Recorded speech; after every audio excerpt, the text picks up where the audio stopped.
ఇబ్బంది కలిగిస్తున్నటువంటి Visakhapatnam steel plant తాలూకా సమస్య పరిష్కార మార్గం వైపు అడుగులు వేసేందుకు cabinet committee of economic affairs లో ప్రధానమంత్రి గారి అధ్యక్షతన జరిగినటువంటి ఆ సమావేశంలో 11,440 కోట్ల రూపాయలు విశాఖపట్నం స్టీల్ ప్లాంట్ కి రిలీజ్ చేయడం జరిగిందని ఆనందంగా తెలియజేసుకుంటున్నాను.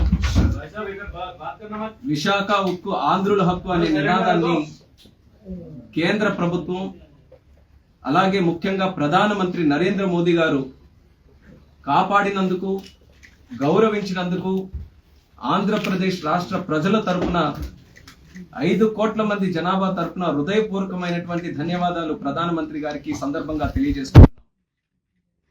ఇందులో ముఖ్యంగా ఈ 11,440 కోట్ల రూపాయలు సుమారు 10,300 కోట్ల రూపాయలు డైరెక్ట్ ఈక్విటీ కింద, అలాగే 1,140 కోట్ల రూపాయలు 7% అందులో non cumulative preference share capital కింద కన్వర్ట్ చేసే విధంగా ఈ యొక్క సహాయ సహకారాలు చేయడం జరుగుతుంది. ఎంతో కాలంగా ఈ యొక్క సమస్య జటిలంగా ఉంది, ఏమవుతుందో తెలియదు.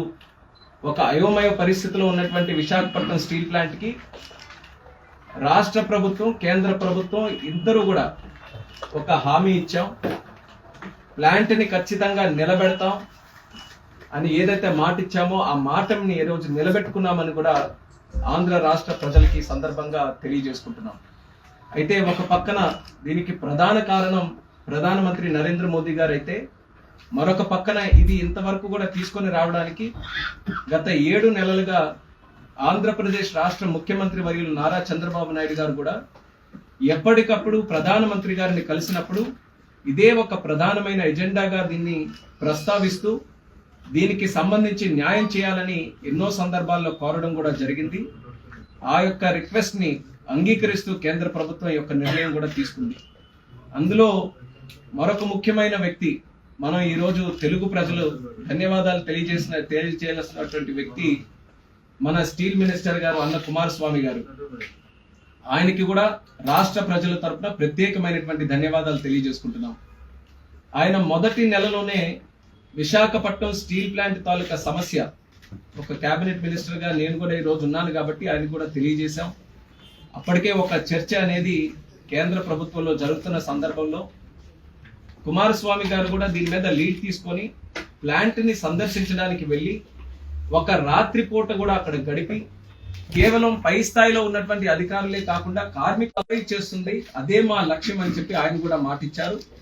ఆ మాటని నిలబెట్టుకోవడానికి స్టీల్ మినిస్టర్ గా ఆయనకి ఎన్ని రకాలైనటువంటి ఒడిదొడుకులు వచ్చినా సరే కమిట్మెంట్ తో, ప్లాంట్ మీద శ్రద్ధతో ఈరోజు ఆయన కూడా ఎంతో సహకారం మినిస్టర్ గా ఈరోజు రాష్ట్ర ప్రజలకి, ముఖ్యంగా స్టీల్ ప్లాంట్ కి ఆయన సహకరించడం జరిగింది. కాబట్టి ఆయన కూడా ధన్యవాదాలు తెలియజేసుకుంటున్నాం.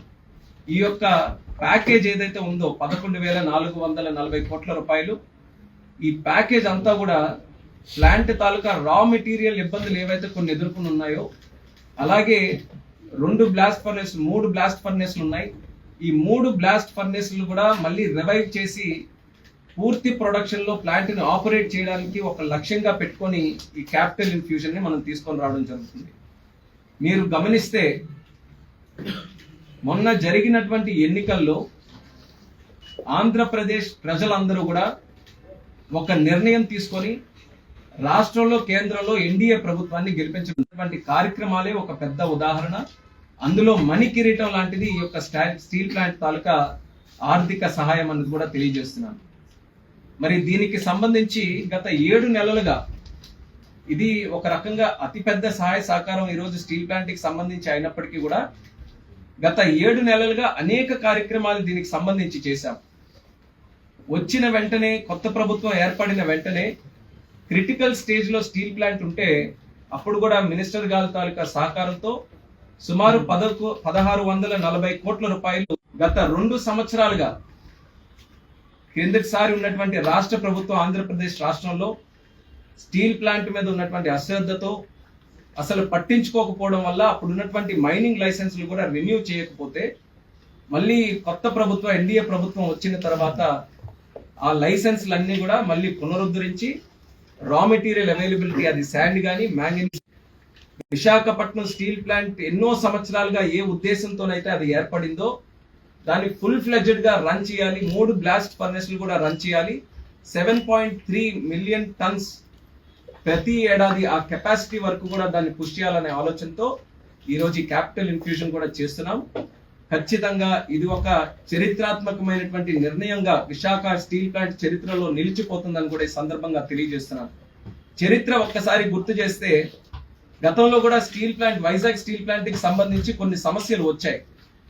అందులో సుమారు 99-2000 కాలంలో వాజ్పేయి గారు ప్రధానమంత్రిగా ఉన్నప్పుడు ఇదే రకమైనటువంటి సమస్య వస్తే అప్పుడు రాష్ట్రంలో ముఖ్యమంత్రిగా చంద్రబాబు నాయుడు గారు ఉన్నారు. అప్పుడు తెలుగుదేశం పార్టీ ఎన్డీఏ ప్రభుత్వంలో ప్రధాన పాత్ర పోషిస్తే ఆ తెలుగుదేశం పార్టీకి పార్లమెంటరీ నాయకుడుగా ఎర్రనాయుడు గారు ఉన్నప్పుడు ఒక ప్రత్యేక ₹1,00,00,000 డెట్ రీస్ట్రక్చరింగ్ అనేది ఆ రోజుల్లో చేయడం జరిగింది. దానివల్ల ఒక కొత్త ఊపిరి ఆ రోజు విశాఖ స్టీల్ ప్లాంట్కి వచ్చి దాని అభివృద్ధి కోసం ముందుకు నడిచే అవకాశం దక్కింది.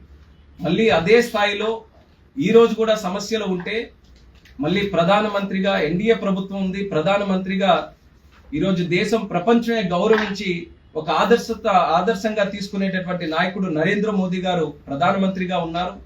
అలాగే రాష్ట్రానికి మళ్ళీ ముఖ్యమంత్రిగా చంద్రబాబు నాయుడు గారు ఈరోజు వచ్చారు. అలాగే ఈరోజు ఆంధ్రప్రదేశ్ రాష్ట్రం నుంచి కేంద్రంలో ఒక స్థానంగా మళ్ళీ నాకు కూడా ఈరోజు అవకాశం దక్కడం, మరి ఇవన్నీ కూడా అన్ని అనుకూలంగా ఉండే సమయంలో ఇంత పెద్ద ప్యాకేజ్ మళ్ళీ విశాఖపట్నానికి రావడం అనేది నిజంగా నాకు కూడా ఎంతో ఆనందాన్ని, సంతోషాన్ని ఇచ్చే కార్యక్రమంగా ఈ సందర్భంగా తెలియజేసుకుంటున్నాను.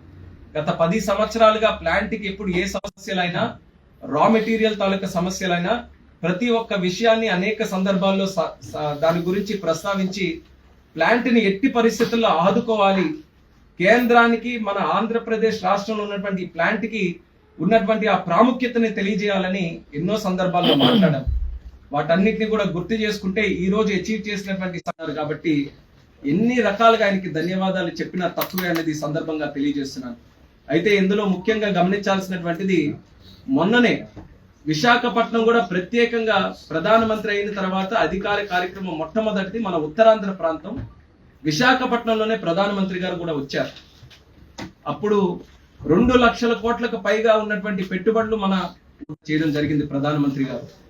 ఈ విషయాలు ఎందుకు చెప్తున్నానంటే, ఈ కొత్త ఎన్డీఏ ప్రభుత్వం మళ్ళీ రాష్ట్రంలో, దేశంలో ఈ డబుల్ ఇంజిన్ సర్కార్ ఏర్పడిన తర్వాత చిరకాలంగా ఉన్నటువంటి ఈ సమస్యలన్నిటికీ కూడా శాశ్వత పరిష్కారం అందించే విధంగా 7 నెలల్లోనే ఇంత బ్రహ్మాండమైనటువంటి నిర్ణయాలు తీసుకున్నామనంటే ఎంత కమిటెడ్ గా రాష్ట్ర ప్రజల పట్ల, ఈ సమస్యల పట్ల ఎంత చిత్తశుద్ధితో పనిచేస్తున్నామో ఒక్కసారి తెలియజేయడానికి ఈ విషయాలన్నీ కూడా మరొకసారి ప్రస్తావిస్తున్నాను. అయితే దీనితో పాటు అమరావతి ప్రాజెక్టు కానీ, పోలవరం ప్రాజెక్టు కానీ, ఇలా రాష్ట్రానికి సంబంధించినటువంటి ఇండస్ట్రియల్ ప్రాజెక్ట్స్ కానీ, నోడ్స్ కానీ, ఏ విషయానికి వచ్చినా సరే ఆంధ్రప్రదేశ్ రాష్ట్రానికి ప్రజల కోసం నిత్యం శ్రమించే నాయకుల్ని ఎన్నుకుంటే దాని ప్రభావం ఏ రకంగా ఉంటుందో అనేది ఈరోజు ప్రత్యక్షంగా ఆంధ్రప్రదేశ్ రాష్ట్రంలో కనిపిస్తుంది. మరి ఈ యొక్క కార్యక్రమాలు కేవలం ఇంతవరకే కాకుండా భవిష్యత్తులో కూడా మేము చెప్పినట్టు మా ఉద్దేశం ఈ జనవరి నుంచే 2 బ్లాస్ట్ ఫర్నేస్లు కూడా ఫుల్ కెపాసిటీతో రన్ అవ్వాలి. అలాగే మిగిలింది ప్లాంట్ని ఇంకా మంచి పద్ధతిలో మనం నడిపించి ఖచ్చితంగా ఒక బ్రహ్మాండమైనటువంటి పొటెన్షియల్ ఉంది. దేశంలోనే తీసుకున్నటువంటి అన్ని స్టీల్ ప్లాంట్స్ లో ఒక ప్రత్యేక స్థానం మన విశాఖపట్నం స్టీల్ ప్లాంట్ ఉంటుందని మనం ఎన్ని సందర్భాల్లోనూ మనం మాట్లాడుకున్నాం. అలాగే స్టీల్ సెక్టర్ కూడా ఈరోజు కోర్ సెక్టర్. అటువంటి కోర్ సెక్టర్ కార్యక్రమాలు చేయడానికి ముగ్గురు కూడా కలిసి పనిచేస్తున్నారు.